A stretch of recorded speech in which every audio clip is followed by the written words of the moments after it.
How often do you wash your hair? A couple times a week. Yeah, me too. Doctor is with us here today talking about cardiology. She's a cardiologist, Dr. Kelly Hayes, cardiologist. She's here to talk about the gosh, I can't speak, I'm all tongue-tied.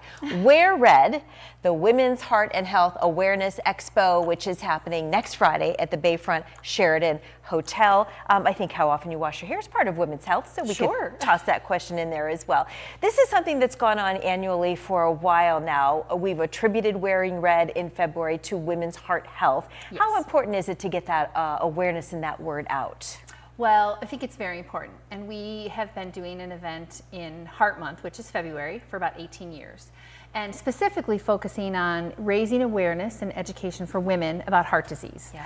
A lot of women don't realize that they're just as risk for heart disease, strokes, heart attack as men. So we like to educate people and bring them up to date on things and help them take care of their hearts. Yeah, and the symptoms can be different for women than they can for men, and I think as natural caregivers, we're tuned into what they may be for men, but might not realize that there would be different in our own bodies. Correct.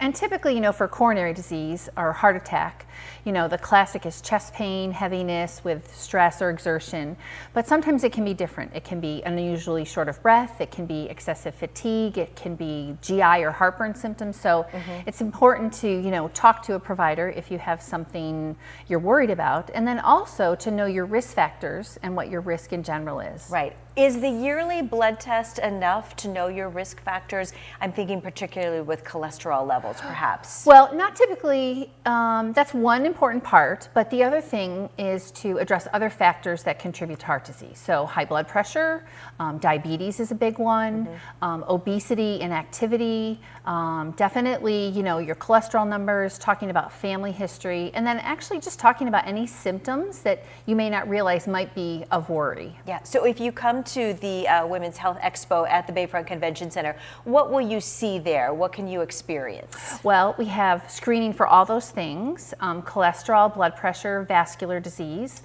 There's a lot of education material in general. And then every year we do talks, so we're having a couple different things, little update on heart failure, update on lipids and cholesterol, update on stroke, and pacemakers this year. So pacemakers. Yeah. Anything new in heart health for women? Like I'm reading some articles where maybe there's some different thoughts about cholesterol levels and numbers and what should be the norm and what we should be worried about. Well, nothing really new. The updates typically come every few years about what the best goal for cholesterol numbers are, but that's also an individual decision to have with your healthcare provider based on your other medical history, especially if you already have vascular disease, you have diabetes, because that puts people at very high risk for any kind of vascular disease. So it's definitely a conversation to have, because it's not just, in my opinion, just that number of your cholesterol. Right, and family history plays a big role, for sure. How many years have we been doing the Women's Health Expo?